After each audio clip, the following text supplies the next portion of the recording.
Hi everyone, in today's video we're going to be looking at why you may want to switch your long run day if you're currently doing it on a Sunday. Now, the major reason for this will entirely depend on when you do your club sessions and if you do your club sessions at all. Now, not all runners, especially first time marathon runners, are going to be with a club. However, the majority of my audience typically are. So most clubs in Norfolk run on a Monday night.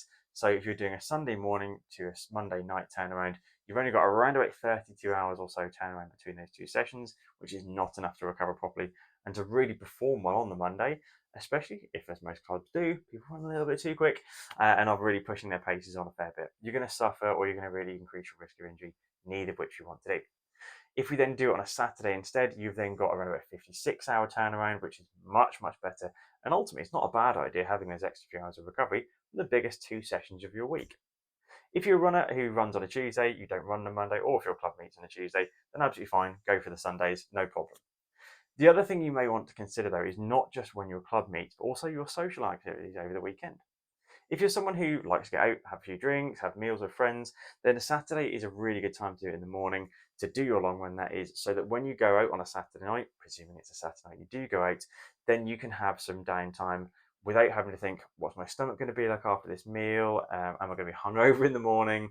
You can do what you want to do and enjoy yourself, really properly enjoy yourself with that time, because ultimately marathon training is hard and will demand some less socialization in sometimes. Obviously, if you tend to go on a Friday, this is where the Sunday can be better, but you then need ideally to go your Monday night club session instead. So it's not a black and white idea. There are different contexts and different scenarios you're going to find yourself in, but it's really important that we do find this. The other part of it as well comes down to summer and winter. So summertime doesn't really matter generally when you're going to run, Saturday or Sunday from the point of view of the weather. However, winter time, you may well find with ice, with wind, with really heavy rain or snow, that one day is not so great and the other day is kind of okay. I've certainly found this in the past where I've gone to run on a Saturday morning and it's been a little bit icy. So I've then come indoors and I've done a few miles on the treadmill or gone to the gym and done a few miles on the treadmill or workout or something. And then the Sunday, weather's loads better, I can go out and run. It's a lot safer. So by planning it in for the Saturday, you give yourself a backup option.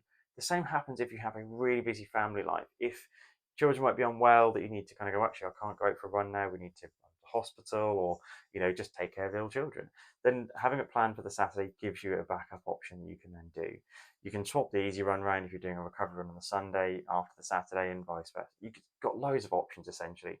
So aside from logistics, you've got a better chance of running your long runs well and actually getting to do them as well during different times of the year. So it's worth having a look at your context and making a decision of whether this can work for you. But if it does, change up those runs to Saturdays and have a great time.